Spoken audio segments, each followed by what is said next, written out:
Hi, Lauren Rubis here with some fresh thoughts to help you kick off your work week.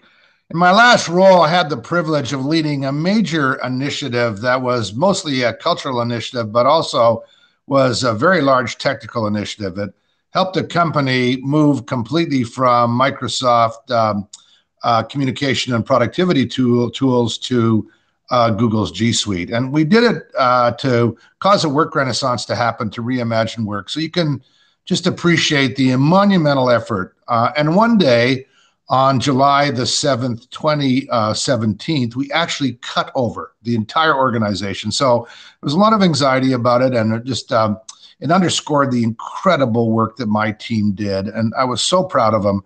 And at the conclusion of that day, it was literally flawless. It was an what we hoped it would be an eventful, uneventful day. And I remember sitting with my team, and as they went around and talked about how great they felt, my closing comment to them was, well, you know what? Let's not get too high because we really haven't accomplished anything yet. And of course, my point was is that we really had so much work to do to move from just the cutover to actually the full, ensuring that everybody could really reimagine work and really utilize the tools. But upon reflection, I think it was not the best leadership thing to do.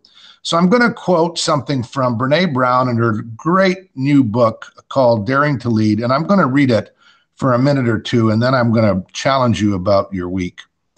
She goes on to say that I'm speaking to big groups, and I always ask, when something great happens in your life, how many of you start to celebrate only to find yourself thinking, don't get too happy?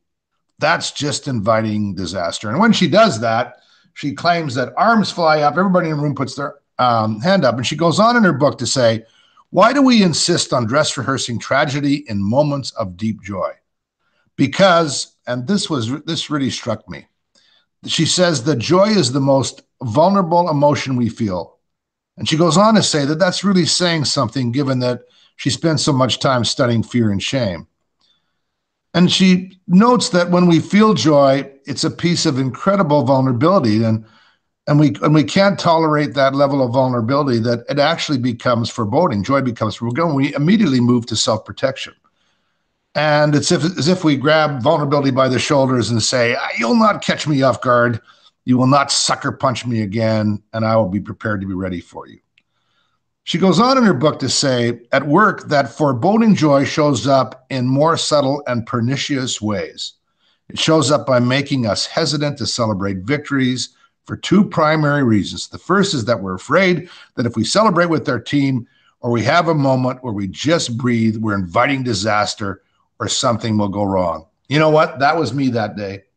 I was sitting there. It was such a monumental initiative. Dave Mowat, our CEO, was sitting in the corner. We were so proud of what we did. But in the back of my mind, I felt like I couldn't let go and really appreciate everything in the day because, of course, there was tomorrow. And so, there's something to learn from that. Brown goes on to say that joy shows up work in a way that ends up withholding recognition. We don't want our employees to get too excited because there's too much work to be done, and we don't want them to take their foot off the gas. And that was kind of the essence of my quote to my G team, really. So we don't celebrate achievements like we should. We think we'll do it some way and we'll get there, but oftentimes pass. So here's my challenge to you to kick off your work week.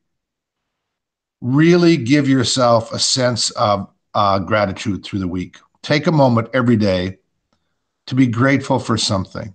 And then I know that each of you have got something to celebrate with something else. It might be with a very large team. It might be just with another colleague. This week, celebrate something. Embrace the joy.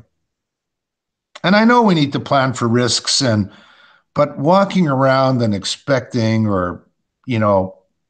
that something is going to happen and we shouldn't embrace the moment, we really miss the opportunity to inhale that joy, which really replenishes us and gives us the reserve that we need when some stuff really does happen. And the other thing that Brown made me really think about reading this is that we can plan for risks and we can plan for events, but we can't plan for the pain. It's going to show up in its own unique way. So why spend so much time robbing ourselves of joy and gratitude? That's the antidote to the vulnerability that we sometimes avoid embracing around joy. So do that this week. Gratitude, celebrate like hell, at least one thing. And my tip for this week, in a completely different vein, I'll tip you onto something, is that if you haven't watched one of the top TED videos, TED Talk videos, there's a wonderful video about teams by Margaret Heffernan, and it's entitled, "Why is it Time to Forget the Pecking Order at Work?"